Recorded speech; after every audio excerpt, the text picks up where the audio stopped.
भगवान बड़ी कड़ी परीक्षा लेते हैं। आप जब पहली बार भक्ति के मार्ग में आओगे ना तो आपके सपने में भगवान दर्शन देंगे आपको। आप पहली बार माला जपोगे, पहली बार कथा सुनोगे तो 2-5 दिन में ही ऐसा लगेगा कि भगवान हम मिल जाएंगे। आपके सपने में दर्शन देते हैं, आपको अच्छा लगता है, और उसके बाद जब मन लग जाता है ना भगवान में तो भाई ठाकुर जी दर्शन नहीं देते। क्यों नहीं देते? यही उनकी परीक्षा है, यही वो कसौटी में कस के देख रहे हैं कि तुम कच्चे हो कि पक्के। अब तुम पकाओ अपने आप को, करो भजन, करो भजन। एक जिद होनी चाहिए। भक्त क्या करता है? जिद करता है। जैसे ध्रुव जी ने जिद की कि बिना भगवान को पाए, नारद जी ने बड़ा डराया था, बड़े बड़े शेर हैं, खा जाएंगे, कैसा क्षत्रिय बेटा है, माँ की बात का बुरा मान के आ गया। हाँ, नारद जी ने बहुत डराया, जंगल खतरनाक है, शेर मार डालेगा। ध्रुव जी ने कहा कल मरने का आज मर जाऊं, पर भगवान को प्राप्त किए बिना अब लौटने की कोई बात नहीं करूंगा। ये जिद जो है भगवान को पाने की, यही जिद भगवान तक पहुंचाती है। और नारद जी भी जिद करने लगे कि आज लड़कपन में नहीं हुआ भगवान का दर्शन तो कोई बात नहीं, जवानी में नहीं हुआ भगवान का दर्शन कोई बात नहीं, बुढ़ापे में नहीं हुआ दर्शन कोई बात नहीं। और जैसे ये सोच रहे थे, उनकी आंखों के सामने जैसे बिजली चमकती है ना बरसात में, वैसे ही भगवान बिल्कुल चतुर्भुज रूप में प्रकट भये और दर्शन दी। और बिल्कुल बिजली 1 सेकंड से भी कम वक्त के लिए आती है और चली जाती है। अब नारद जी उस दृश्य को जब देखे तो वही मन में बस गया, वही झांकी बस गई और उसी का चिंतन, हे प्रभु कहाँ चले गए, अभी तो यहीं थे, कहाँ चले गए। तब आकाशवाणी हुई, पुत्र इस जन्म में मेरा दर्शन संभव नहीं है, जब तुझे अगले बार दिव्य शरीर प्राप्त होगा तब उस दिव्याति दिव्य शरीर से मेरा साक्षात्कार आपको होगा, इस शरीर से संभव नहीं। हाँ जी। अच्छा एक बात बताओ, अभी कोरोना काल में कोरोना के मरीज का इलाज करने के लिए डॉक्टर ने ड्रेसअप जो पहन रखा था वो अलग था कि नहीं? हाँ या ना? क्या था? एक पूरा पॉलीथीन के लेयर से ढका, फिर पॉलीथीन के लेयर से ढका, पॉलीथीन का कोट, पॉलीथीन का ये ग्लव्स वगैरह, पांव का जूता, 1 नहीं 2 नहीं 3 नहीं 4 नहीं 5-5 लेयर लगाए थे कि नहीं? हाँ या ना? क्यों लगाए थे? क्योंकि सामान्य इन हाथों से कोरोना के मरीज को पकड़ेंगे तो हमें भी हो जाएगा। बस मेरी माँ, जैसे कोरोना के मरीज के लिए डॉक्टर ने विशेष प्रकार के ड्रेसअप पहन रखी थी, उसी प्रकार से भगवान की प्राप्ति के लिए ये शरीर पर्याप्त नहीं है। भगवान जब अपनी प्राप्ति कराते हैं तो इस शरीर को छोड़कर परमात्मा के दिव्य शरीर प्रदान करते हैं। उस दिव्य शरीर से भगवान का दरस परस संभव है, इस शरीर से संभव नहीं।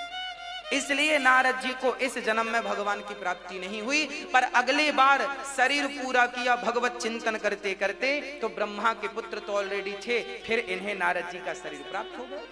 श्राप के कारण पतन हुआ, फिर इनको मिल गया, और अब नारद जी अपने पिताजी से दूरी बना के रखते हैं। ज्यादा भगवान नारायण के घर जाते हैं, पिताजी के घर कम जाते हैं। इनको पता पिताजी का स्वभाव, फिर श्राप राप दे दें तो फिर जाना पड़े, इसलिए दूर ही रहते हैं भगवान नारायण के पास, क्योंकि वो बढ़िया है।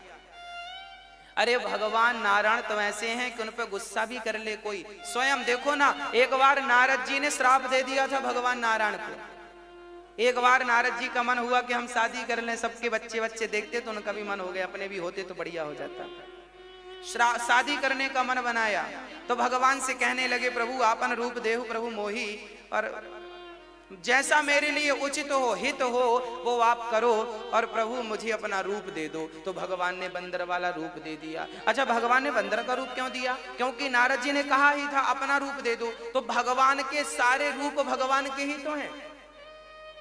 यहां जितने मुख दिख रहे हैं, जितने रूप दिख रहे हैं, ये सारे रूप किसके हैं? भगवान के। बंदर का रूप भगवान का, बिल्ली का रूप भगवान का, हाथी का रूप भगवान का, बारह का रूप भगवान का। अरे इस सृष्टि में जहां देख रहे हो, जिसे देख रहे हो, कीट पतंगा का रूप भी परमात्मा है, हरि व्यापक सर्वत्र समान। उसके अतिरिक्त क्या है? जैसे मिट्टी के घड़े में मिट्टी के अतिरिक्त कुछ नहीं है, उसी प्रकार इस संसार में, इस ब्रह्मांड में उस परमात्मा के सिवा कुछ नहीं है। बस भक्तों देखने का नजरिया है। अच्छा बताओ ये क्या है? बताओ ये क्या है? बोलो जोर से। रुमाल। आपको तो रुमाल दिख रहा है, हमें तो कुछ और दिख रहा है। आप कहेंगे कपड़ा, तो ना ये रुमाल है ना ये कपड़ा है, ये मात्र एक धागा है। इसका एक एक धागा निकालता जाऊं तो ना रुमाल जैसा कुछ बचेगा ना कपड़े जैसा बचेगा। है तो एक्चुअली धागा, पर कहते हैं रुमाल और कपड़ा। उसी प्रकार ये संसार एक्चुअली है तो परमात्मा ही।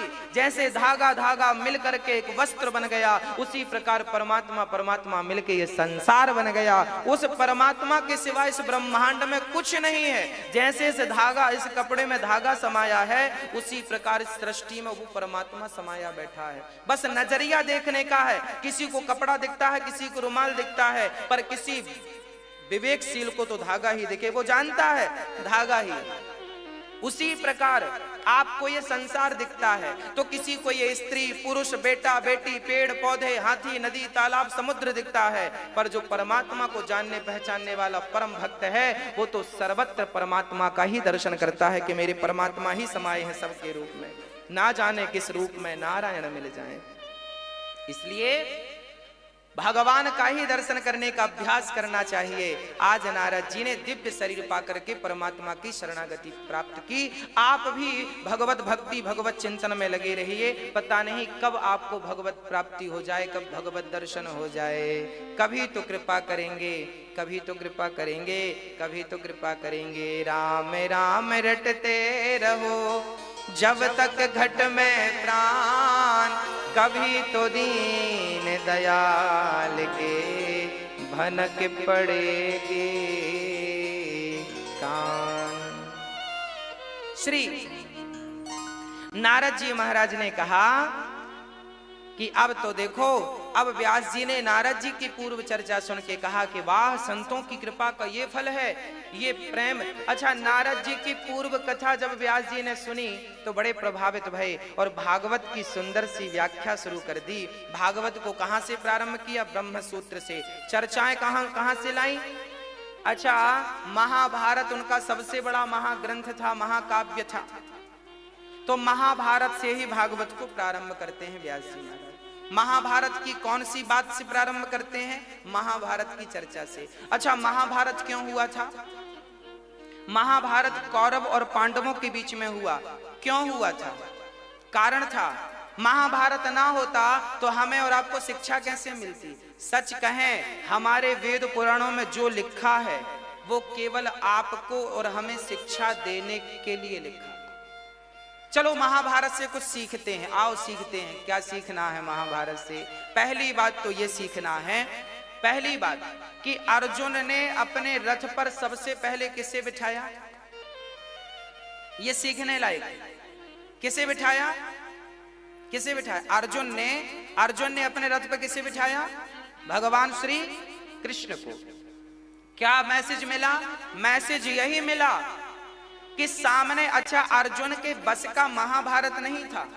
महाभारत अर्जुन जीत सके, अर्जुन के गांडीव में इतनी ताकत नहीं थी। ये वही अर्जुन है जो भीलन गोपी लूट लई, वही अर्जुन वही बाण, वही तो अर्जुन है ये जो भीलों से हार गए थे, वही अर्जुन है ये।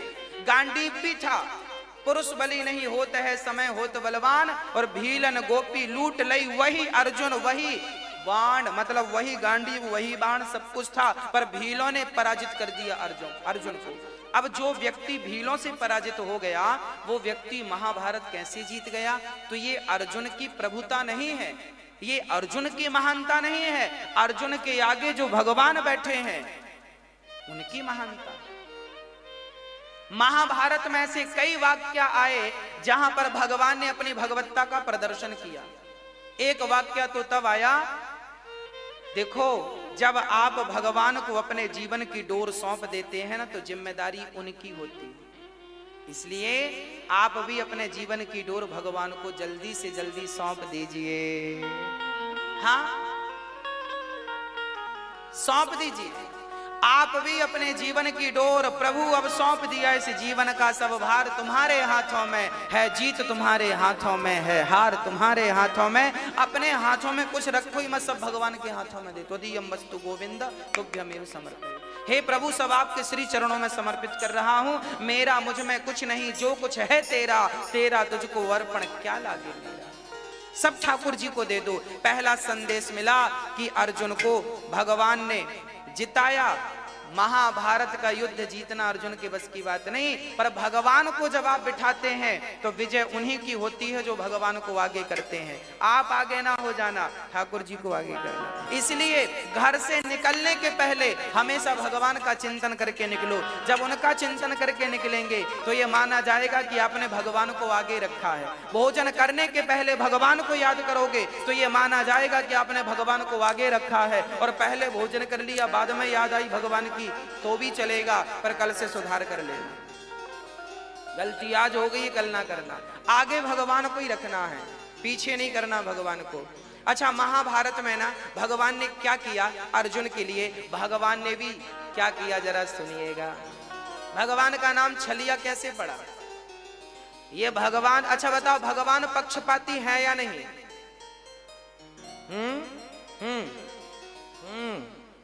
कौन सा वाला? भगवान पक्षपाती हैं? कुछ कह रहे हैं, कुछ कह रहे नहीं। बलि ने कहा, कह बाली सुन भीरु प्रिय समदर्शी रघुनाथ, जो कदाचि मोहि मारे हूं तो पुनि हूं सनाथ। बाली ने अपनी तारा पत्नी से कहा। बाली की पत्नी तारा ने समझाया, सुनो, राम से सुग्रीव से युद्ध ना करना, क्योंकि वो सुग्रीव वो वाला सुग्रीव नहीं है, अब उसके ऊपर राम का हाथ है। पर बाली ने कहा, कह बाली सुन भीरु प्रिय सुन, वो राम समदर्शी रघुनाथ, जो कदाचि मोहि मारियो तो पुनि होहु सनाथ। वो राम समदर्शी है। अच्छा, बाली को राम के बारे में पता नहीं। बाली कह रहा है कि राम जी समदर्शी हैं, राम जी निष्पक्ष हैं, पर ना, राम को, कृष्ण को आप कभी निष्पक्ष ना समझिएगा, बहुत बड़े पक्षपाती हैं। अब आप कहेंगे पक्षपाती, भगवान भी बहुत बड़े पक्षपाती हैं। किनका पक्ष लेते हैं? जैसे मां हमेशा अपने पुत्र का पक्ष लेती है, ऐसे भगवान हमेशा अपने भक्त का पक्ष लेते हैं। अरे क्या गुण था उस पूतना में, पक्ष लिया तार दिया ना। अहो वकीयम स्तन कालकूटम, न जाने कौन से गुण पर दयानिधि रीझ जाते हैं, यही सदग्रंथ कहते हैं, यही हरि भक्त कहते हैं। क्या गुण था इस पूतना पर? अरे क्या गुण था, एक ही बाण प्राण हरि लीना, दीन जानते ही निज पद दीना। उस ताड़का में कौन सा ताड़का कोई राम राम जपती थी क्या? मांस खाती थी, संत मुनियों के यज्ञ को विध्वंस करती थी। उस ताड़का को भी राम ने वही गति जी जो पिताजी को देने वाले हैं, माता कौशल्या को देने वाले हैं। दीन जानते ही निज पद दीना। भगवान सन्मुख होहि जीव मोहि जबहि। भगवान का एक वचन है, आपसे वादा है, प्रॉमिस है कि आप कितने भी बड़े पापी हों, एक बार मेरी शरण में आ जाना और हाथ उठाकर कह देना, प्रभु मैं आपका हूं। बस एक कह दोगे जिस दिन, उसी दिन भगवान सारे पापों को भूल करके आपके एक पुण्य को याद रखेंगे। इतने दयालु भगवान कहां मिलेंगे आपको? भगवान अवगुण नहीं देखते, अपराध नहीं देखते, भगवान तो केवल आपके गुण देखते हैं। इसलिए भगवान का चिंतन किया करो, बड़े दयालु हैं वो। आज भगवान ने अर्जुन को, जब महाभारत के युद्ध में अभिमन्यु को मार दिया गया, 7 महारथियों ने एक साथ मारा, जबकि युद्ध का नियम बना था कि एक महारथी से एक ही लड़ेगा। जब अभिमन्यु मारे गए तो द्वार पर सबसे आगे जो खड़े थे दुर्योधन के जीजा जी खड़े थे। हाँ, जयद्रथ, वो भीम भैया को जाने नहीं दिए और अभिमन्यु मारे गए। अर्जुन ने प्रतिज्ञा ले ली कि जिस जयद्रथ के कारण मेरा पुत्र मरा है, मैं कल के युद्ध में इसे मार डालूंगा, नहीं तो अग्नि में जल करके समाप्त कर दूंगा अपने आप को। ये प्रतिज्ञा अर्जुन ने की। भगवान ने कहा, अर्जुन जरा दिमाग से काम लिया करो। आप जानते हो कल को युद्ध ही करने नहीं आया जयद्रथ को, तो क्या कर लोगे? और जयद्रथ ने तैयारी बना ली कि कल अर्जुन मुझे मार डालेगा। डर गया, बोरिया बिस्तर बांध के जा रहा था। बाद में भगवान की मति गति ऐसी हुई कि सबने रोका और कहा कि हम तो हैं, इसका क्रियाकर्म देख के जाओ अर्जुन का, तो रोक लिया। और दूसरे दिन युद्ध हुआ तो जयद्रथ बहुत दूर थे अर्जुन से। शाम के 4 बज रहे थे, 4:30 बज गए, 5 बज रहे थे। देखो अभी कितना बजा, 5 बज रहे हैं ना। अभी देखो युद्ध कब से, इसी टाइम पे तो युद्ध हुआ था। आज गीता जयंती है ना, आज के दिन भगवान श्री कृष्ण ने अर्जुन को गीता सुनाई थी, और गीता सुनाई पूरी हुई तो फिर इसी महीने में युद्ध भी चालू हो गया होगा।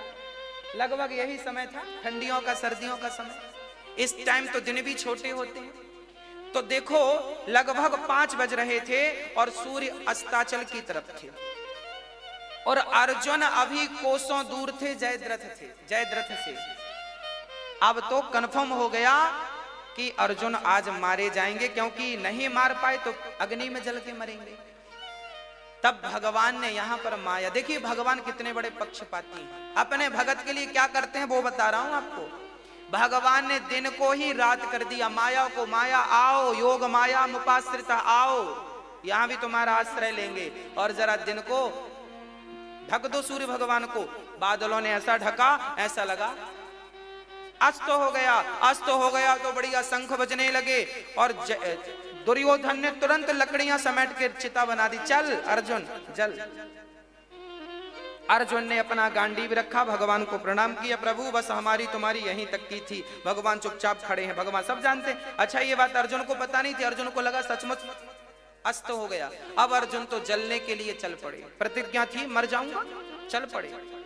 तब तक जयद्रथ को रहा ना गया, उसको लगा मैं अपने दुश्मन को, अब तो अस्त ही हो गया, अब तो कोई समस्या नहीं है। सारी सिक्योरिटी तोड़ता हुआ, लोगों ने मना किया मत जाओ मत जाओ मत जाओ, जानता नहीं है वहां छलिया खड़ा है। भगवान कृष्ण जब युद्ध महाभारत का हो रहा था ना, उसके पहले दुर्योधन भी गया था भगवान से कहने कि आप हमारे पक्ष में युद्ध करो, और अर्जुन भी गए थे कि हमारे पक्ष में युद्ध करो। भगवान ने कहा था कि जो सबसे पहले मेरे को दिखेगा मैं उसी से।